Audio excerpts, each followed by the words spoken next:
सोचिए, एक अकेला इंसान जिसका पैगाम रेगिस्तान से उठा और पूरी दुनिया में गूंज गया। आज हम इस्लाम के उदय की उसी कहानी को समझेंगे जो पैगंबर मोहम्मद सल्लल्लाहु अलैहि वसल्लम के मुबारक जीवन से शुरू हुई और जिसने, आप यकीन मानिए, इतिहास का रुख हमेशा हमेशा के लिए बदल दिया। चलिए जरा उस दौर में चलते हैं। एक ऐसे समाज की कल्पना कीजिए जहां बेटियों को पैदा होते ही जिंदा दफना देना आम बात थी, जहां सबसे पाक जगह यानी काबा भी 360 मूर्तियों से भरी हुई थी, जहां बस ताकतवर का ही कानून चलता था। अरब सच में एक ऐसे बदलाव की दहलीज पर खड़ा था जिसकी उसे बहुत बहुत ज्यादा जरूरत थी। तो इस पूरे सफर को हम 5 खास हिस्सों में समझेंगे। पहले देखेंगे कि इस्लाम से पहले अरब कैसा था, फिर नबूवत की शुरुआत कैसे हुई, उसके बाद मक्का से मदीना का वो ऐतिहासिक सफर, फिर वो बड़ी जंगें जो वजूद बचाने के लिए लड़ी गईं, और आखिर में हम उस जीत और विरासत को देखेंगे जिसका असर आज भी दुनिया पर कायम है। तो सवाल ये है कि उस वक्त अरब का माहौल आखिर था कैसा। और देखिए, दिलचस्प बात यह है कि पैगंबर सल्लल्लाहु अलैहि वसल्लम के आने से पहले ही वहाँ की पुरानी किताबों और रिवायतों में एक आने वाले नबी की बातें मौजूद थीं। समाज पूरी तरह से बिखरा हुआ था, पर हाँ, एक उम्मीद की किरण जरूर थी। यहूदी कबीले अपनी किताबों के हवाले से जानते थे कि एक नबी आने वाला है। और फिर 570 ईस्वी में जब पैगंबर मोहम्मद सल्लल्लाहु अलैहि वसल्लम की पैदाइश हुई तो मानो पूरी कायनात ने गवाही दी हो। काबा में रखी मूर्तियां खुद ब खुद गिर गईं और ईरान के आतिशकदे की जो आग हजारों साल से जल रही थी वो बुझ गई। ये एक नए दौर की शुरुआत का साफ साफ ऐलान था। अच्छा जी, अब कहानी उस मोड़ पर आती है जहां एक शख्स जो अपनी सच्चाई और ईमानदारी के लिए पूरे मक्का में अमीन और सादिक के नाम से मशहूर था, अब नबी बनने वाला था। ये उस पल की कहानी है जब उन्हें अल्लाह का पहला पैगाम मिला, जिसने ना सिर्फ उनकी बल्कि पूरी दुनिया की जिंदगी बदल दी। 40 साल की उम्र में जब वो हिरा की गुफा में इबादत कर रहे थे, उन पर पहली वही नाजिल हुई। सबसे पहले उन पर ईमान लाने वालों में उनकी अपनी शरीके हयात हज़रत खदीजा और उनके चचेरे भाई इमाम अली थे। लेकिन जैसे ही उन्होंने एक अल्लाह का पैगाम देना शुरू किया, मक्का के वही सरदार जो कल तक उन्हें इज्जत देते थे, उनके सबसे बड़े दुश्मन बन बैठे। और फिर 619 ईस्वी में उन पर सबसे बड़ी आजमाइश आई, जिसे आम उल हुज़्न यानी गम का साल कहते हैं। इसी साल उनके दो सबसे बड़े सहारे, उनके चाचा अबू तालिब और उनकी वफादार पत्नी हज़रत खदीजा, दोनों ही दुनिया से चले गए। और अब आता है इस्लाम की तारीख का सबसे बड़ा, सबसे अहम मोड़। जब मक्का में मुसलमानों पर जुल्म की इंतहा हो गई, उनकी जान को खतरा पैदा हो गया, तब अल्लाह के हुक्म से हिजरत का फैसला हुआ। ये सिर्फ एक शहर से दूसरे शहर जाना नहीं था, बल्कि एक नए राष्ट्र की बुनियाद रखने जैसा था। मक्का के सरदारों ने मिलकर आपको आपके ही घर में शहीद करने का पूरा प्लान बना लिया, लेकिन अल्लाह के हुक्म से आप हज़रत अबू बकर के साथ रात के अंधेरे में निकल गए और आपकी जान बचाने के लिए इमाम अली वो बेखौफ होकर आपके बिस्तर पर सो गए, ये जानते हुए भी कि सुबह शायद तलवारें उन पर चलें। 3 दिन सौर के गुफा में पनाह लेने के बाद जब आप मदीना पहुंचे तो पूरे शहर ने बाहें फैलाकर आपका ऐसा इस्तकबाल किया जिसकी मिसाल नहीं मिलती। मदीना में एक नया समाज तो बन गया, लेकिन क्या दुश्मन चुप बैठने वाले थे? बिल्कुल नहीं। अब बात उन जंगों की जो सिर्फ जमीन के टुकड़े के लिए नहीं, बल्कि इस्लाम के वजूद को, उसके अस्तित्व को बचाने के लिए लड़ी गईं। पहली और सबसे बड़ी लड़ाई थी जंगे बद्र। अब जरा दोनों फौजों के बीच का फर्क देखिए। एक तरफ सिर्फ 313 मुसलमान, जिनके पास गिनती की कुछ तलवारें और सिर्फ 2 घोड़े थे, और दूसरी तरफ मक्का की 1000 सैनिकों की पूरी तरह हथियारों से लैस फौज। कोई मुकाबला ही नहीं था। इस जंग का नतीजा किसी भी हिसाब से देखें तो एक चमत्कार था। इस्लामी रिवायत के मुताबिक अल्लाह ने फरिश्तों की फौज भेजकर ईमान वालों की मदद की और मुट्ठी भर लोगों ने अपने से 3 गुना बड़ी और ताकतवर सेना को हरा दिया। इसी जंग में इस्लाम का सबसे बड़ा दुश्मन अबू जहल मारा गया। ये सिर्फ एक जंग की जीत नहीं थी, ये हौसले और ईमान की जीत थी। बदर की हार का बदला लेने के लिए मक्का की फौज इस बार 2 गुनी ताकत से वापस आई। ये थी जंगे उहुद।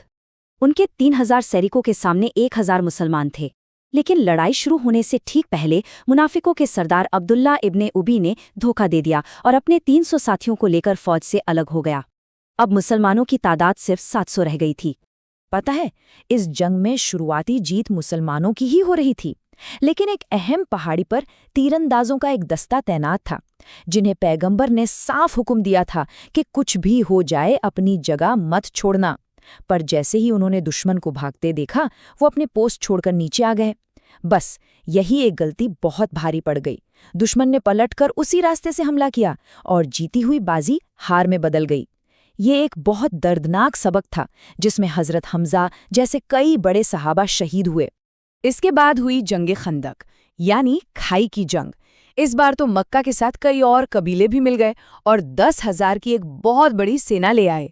इस बार हमले से बचने के लिए हजरत सलमान फारसी ने एक बिल्कुल नई तरकीब दी। मदीना के चारों ओर एक गहरी खाई खोद दी जाए। ये एक ऐसी डिफेंसिव स्ट्रैटेजी थी जिसके बारे में अरब के लोगों ने कभी सोचा भी नहीं था। दुश्मन की फौज का सबसे बड़ा पहलवान था अम्र बिन अब्दे वद, जिसे अकेले ही 1000 सवारों के बराबर माना जाता था। वो किसी तरह खाई फांद कर अंदर आ गया और मुकाबले के लिए ललकारने लगा। पूरी फौज में सन्नाटा छा गया। तब आगे बढ़े इमाम अली। उन्होंने अपने मशहूर अंदाज में कहा, मेरी माँ ने मेरा नाम हैदर रखा है, और एक ही वार में अरब के उस सबसे बड़े सूरमा को खत्म कर दिया। इस एक शख्स की हार ने 10,000 की पूरी फौज का हौसला तोड़कर रख दिया। तो अब जंगों का दौर थोड़ा थमता है और कहानी एक नए मोड़ पर आती है। अब मैदान में तलवार से ज्यादा कूटनीति और दूरदर्शिता काम आने वाली थी, जिससे इस्लाम की सबसे बड़ी जीत का रास्ता खुला। अब बात करते हैं कूटनीति की।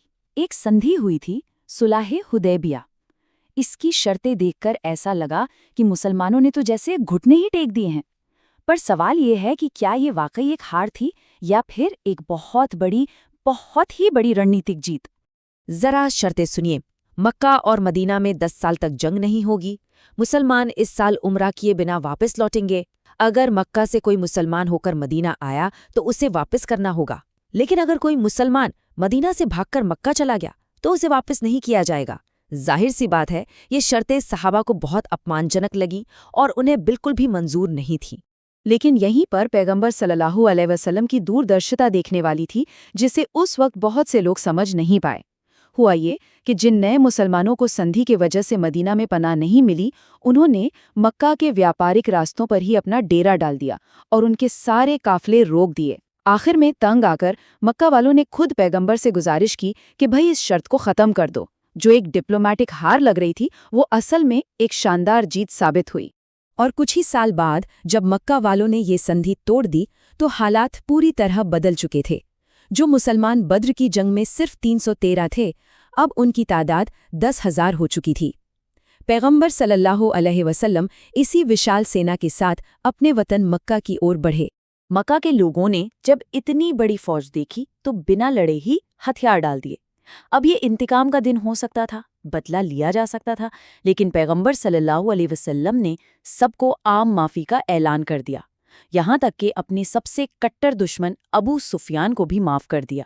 ये तलवार की नहीं बल्कि माफ़ी और रहमत की सबसे बड़ी जीत थी। मक्का की जीत के बाद खैबर में यहूदी कबीलों की राजनीतिक ताकत को ख़त्म किया गया। इसके बाद मुसलमानों का सामना उस वक्त की सुपर पावर यानी रोमन सल्तनत से मूता और तबूक की जंगों में हुआ, जिसने इस्लाम को एक बड़ी क्षेत्रीय ताकत के तौर पर दुनिया के सामने खड़ा कर दिया। और फिर पूरे अरब में इस्लाम का पैगाम पहुंचाने के बाद पैगंबर मोहम्मद सल्लल्लाहु अलैहि वसल्लम ने इस दुनिया से पर्दा फरमाया। और उनकी पूरी विरासत का, उनकी पूरी जिंदगी का निचोड़ शायद इसी एक पल में छिपा है, जब उनके सामने वो लोग खड़े थे जिन्होंने उन पर पत्थर बरसाए थे, उन्हें उनके घर से निकाला था और उन्हें जान से मारने की कोशिशें की थीं। तो उन्होंने सिर्फ इतना कहा, जाओ, तुम सब आज़ाद हो। ये ताकत का नहीं बल्कि रहमत का सबसे ऊंचा मुकाम था। तो आखिर में सवाल यही है कि इस्लाम की बुनियाद में क्या था?